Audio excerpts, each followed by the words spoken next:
Մենք շատ հաճախ ինքնախաբեությամբ ենք զբաղվում, երբ կարծում ենք Աստծուց օրհնություն կորզելը, դա Աստծուց օրհնություն ստանալն է։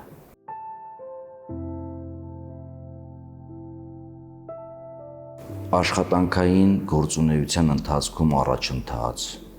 որը տեղի ունենում ուրիշների իրավունքների յուրացման հաշվին։ Հռչակի համարումի հեղինակության ձեռքբերում, երբ տեղի է ունենում ուրիշներին առնվազն բերանացի նվաստացման արդյունքում, որտեղ երբ որ մենք մատնացույց ենք անում դիմացինի թերությունները, շատ հաճախ դրանով անուղղակի կերպով փորձում ենք մեզ բարձրացնել։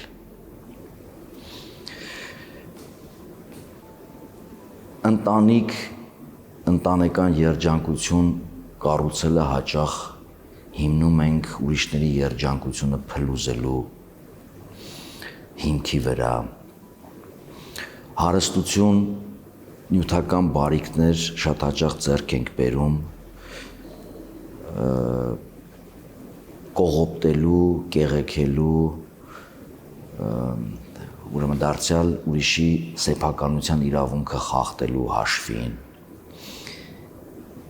Եվ երբ տևական շրջան այս բարիքներն ենք տիրապետում, նյութական, հեղինակություն, աշխատանքային առաջընթաց, այդ թվում նաև հոգևոր ասպարեզում, ինքներս մեզ խաբում ենք օրհնված համարելով, ասելով, որ Աստված մեզ օրհնել է։ Ուրեմն մոտավորապես սա էր տեղի ունեցել Հակոբ նահապետի կյանքում մինչև Հաբոկի գետանցում հասնելը, որով կյանքը ամբողջությամբ փոխվում է։ Հիշենք այն պահը, երբ Հակոբը խաբեությամբ իր անունը կեղծելով կորզում է հայրական օրհնությունը, որի իրավունքը պատկանում էր ավագ եղբորը։ Հիշենք այն դրվագը, երբ մոր հետ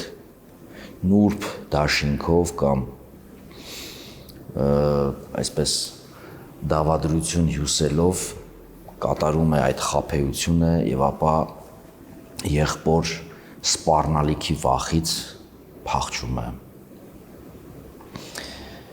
Ուրեմն մինչև գետանցում Հակոբ նահապետը ապրում էր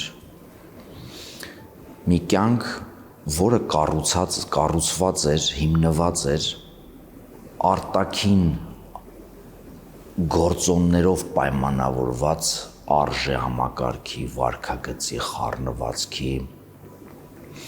հնարքների, այսինքն մենք այն միջավայրում, որտեղ որ ապրում ենք, շատ հաճախ այդ միջավայրն է մեզ թելադրում, թե ինչպիսին է մեր սոցիալական եսը, որը այլ պատկերավոր ձևակերպմամբ մեր դիմակն է արտաքին, որովհետև դա ենք համարում հիմնավոր մեր տեղը ունենալու արեգակի լույսի ներքո, հաջողություններ գրանցելու։ Եվ այստեղ շատ հաճախ մենք բախվում ենք Աստծո կամքին, որը հակոտնյա է մեր որոշումներին։ Եվ մեր պայքարը արտաքին աշխարհում բնություն, մարդիկ, պայքար է Աստծո դեմ, Աստծո հետ։ Ինչը որ տեսնում ենք այդ անցման պահին Հակոբի կյանքում, երբ խորհրդավոր մի անձնավորության դեմ մաքարում է եւ տեքստը մեզ շատ ուժեղ պատգամ է տալիս, չի հասկացվում իրականում ով է հաղթել, մի հատվածում թվում է, թե հաղթողը Հակոբն է, որովհետև ասում է ինձ թող, որովհետև լույսը բացվում է։ Իսկ Հակոբը պատասխանում է. չեմ թողնի մինչև ինչ չորտնես։ Մեկ այլ դրվագում տեսնելով, որ չի կարողանում հաղթել, վնասում է ազդրը։ Այսինքն այս հատվածում թվում է, թե Հակոբը հաղթող է։ Դեռ պարզ չէ խորհրդավոր անձնավորությունը ով է։ Մյուս դրվագում, երբ որ անունն է հարցնում Հակոբին, Հակոբը, որ խաբեությամբ իր անունը կեղծելով ստացել էր հայրական օրհնությունը, այս անգամ չի խաբում, չի ստում, ասում է իր անունը։ Դրանով նախ իր գաղտնիքը, իր խորհրդավորությունը, իր առաքելությունը, իր ամբողջությունը հանձնելով այդ մարդուն, եւ մյուս կողմից դեմ հանդեմ կանգնելով ինքն իր ինքնությանը։ Մի տեսակ դիմակ ընկնում է, ինքը կանգնած է մերկ ինքն իր առջև։ Եվ այստեղ էլ երևում էր խորհրդավոր անձնավորությունն է հաղթում։ Հիմա այս դրվագը ինչպես է մեզ, ինչ պատգամ է մեզ տալիս։ Մանավանդ հաշվի առնելով, որ Հակոբի անունը փոխվում է, դառնում է Իսրայել, Շարա, որ նշանակում է հաղթում է, Էլ, որ նշանակում է Աստված։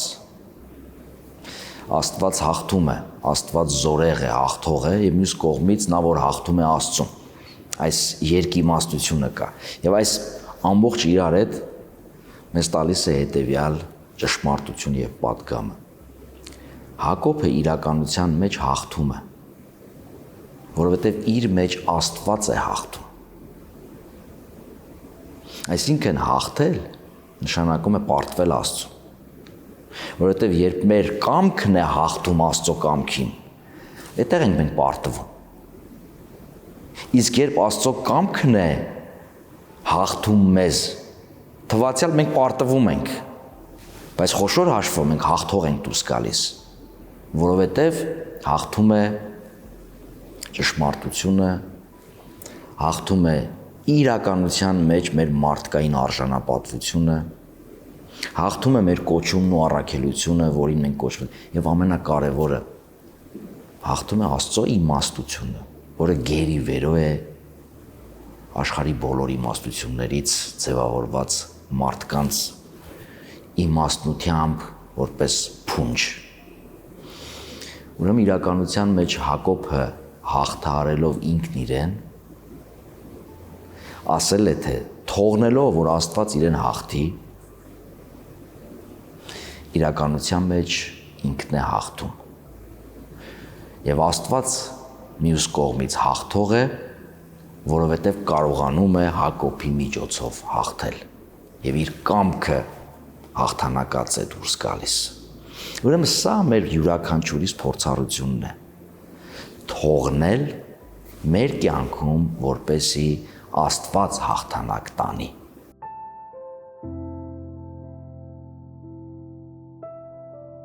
Հակոբը օրհնությունը կորզել էր իր հորից խաբեության միջոցով։ Իր արտաքին դիմակը եսը սոցիալական կերտելու համար եւ ձեռք էր բերել իրականության մեջ որոշակի հեռանկար, այն ինչ որ ինքն էր ուզում, հարստություն, հեղինակություն, ընտանիք, բայց խաղաղ չէր։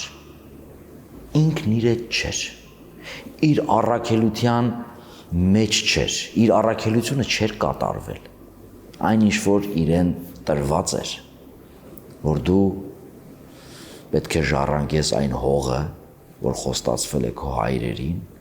Աբրահամին եւ Իսահակին, եւ որ պետք է ժողովուրդների հայր դառնաս։ Եվ հիմա արտաքին թեև կանչով փախուստից պետք է վերադառնա։ Փախուստից վերադառնալ դիմացը կանգնած է մահվան սպառնալիք, որը գալիս է իր եղբորից։ Ինքը իր անցյալը ճիշտ չի կառուցել, հիմնել է խաբեության վրա։ Եվ այդ անցյալը իրեն հետապնդում է, ինչպես յուրաքանչյուրիս կյանքում, երբ մեր երջանկությունը փորձում ենք կառուցել այլոց իրավունքների յուրացման հաշվին, այլոց երջանկությունը խորտակելու հաշվին։ Հիմա այդ հանգրվանում սահմանագծին ավետյաց երկիր մտնելու Հակոբը կանգնած է ինքն իր առջև մենակ։ Ինչ ունի։ Ունի այն ինչ որ արդեն անցկացրել է, նյութական, ընտանեկան։ Ունի նաև վախ։ Անցյալը իրեն հետապնդում է ապագային նայելու համար։ Առջևից 400 զինված մարդկանցով դեպի իրեն է գալիս եղբայրը եւ չգիտի ողակալությամբ, վրեժխնդրությամբ, սպանելու սպառնալիքով, թե ներողամտությամբ։ Եվ մյուս կողմից ինչ ունի մենակ որոշում կայացնելու պատասխանատվությամբ։ Եթե փորձելու լինենք հոգեբանական տեսանկյունից Հակոբին ներկայացնել, հատկապես իր կյանքի առաջին շրջանը, Հակոբը խորամանկ էր։ Եվ եթե նայենք իր առանձնահատկությունները հոգեբանական, հակասոցիալական եւ նարցիսական գծերով էր հատկապես աչքի ընկնում։ Ով է հակասոցիալական մարդը, որ չի հարգում համակեցության կանոնները ընդունված, առավել եւս ընտանեկան միջավայրում։ Խաբում է հորը, եղբորը, հետո մորեղբորը, կարեկցանք չունի։ Իր ամբողջ հաշվարկը իր գերակայության վրա է, որից բխում է նաև ուրիշների օգտագործելու այս արատավոր գործելակերպը իր ուզածին հասնելու համար։ Չի հարգում դիմացինի զգացմունքները։ Նարցիսական բնավորության գծի կարևորագույն դրսևորում է։ Նարցիսը նա է, ով համարում է իրեն յուրահատուկ մեկը,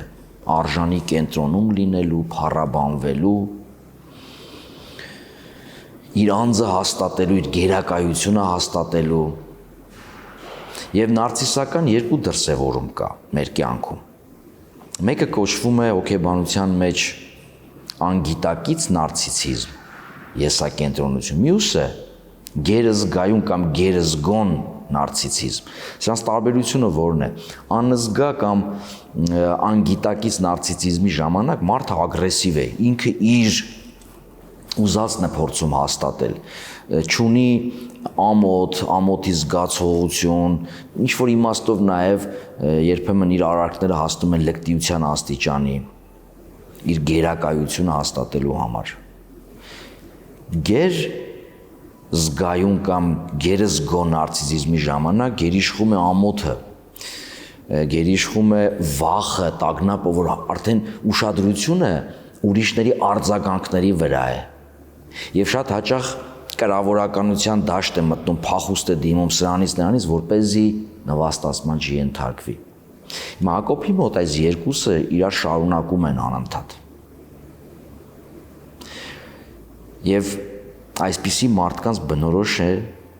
իմպուլսիվ վիճակից, այդ մղում է առաջանում, միանգամից անցնում է գործի, որպեսզի մարդը բուժվի, այսպես ասած, հոգևոր, հոգեբանական առումով։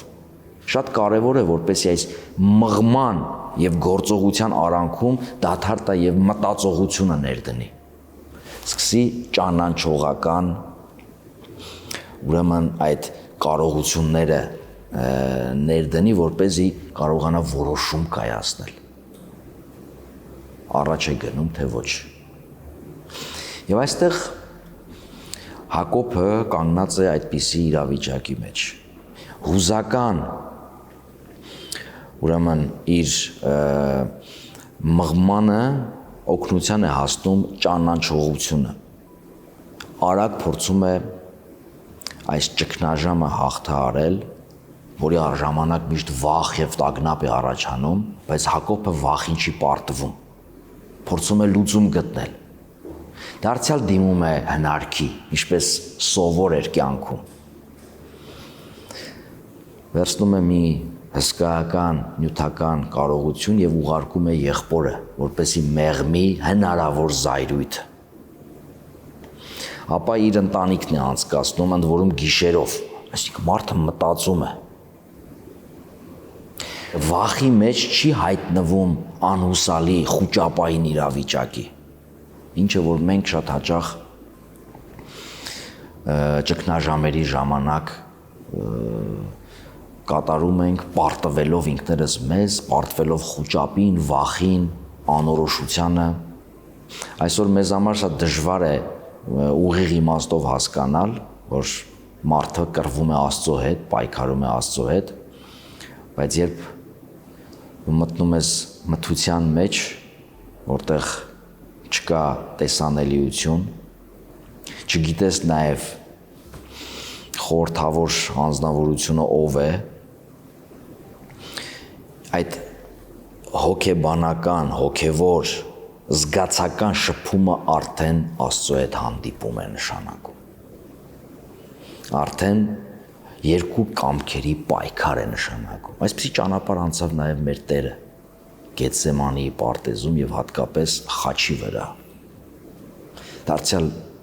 մթության մեջ էր։ Չմոռանանք այն խորհրդավոր պատկերը, որ ասում է խաչելության ժամանակ ամբողջ երկիրը պատվեց խավարով։ Այս կռիվն է մեր կամքի, մարդկային եւ Աստծո կամքի։ Եվ Հակոբը դուրս է գալիս այս պայքարից վիրավորված։ Մեզ երբեմն թվում է Աստծո հետ հանդիպումը հաջողության, այսպես թվացյալ մեր մարդկային ընկալումներով դատողություն արած ներման, հաշտության, չգիտեմ, ձեռքբերումների արդյունք է ունենում, բայց Հակոբի պարագային դուրս է գալիս կաղ, ֆիզիկապես վիրավոր, որը կլինի միշտ իրեն հիշեցնող նախ իր փոփոխության, վերափոխման, որ ինքը Հակոբից ասել է, թե իր խափող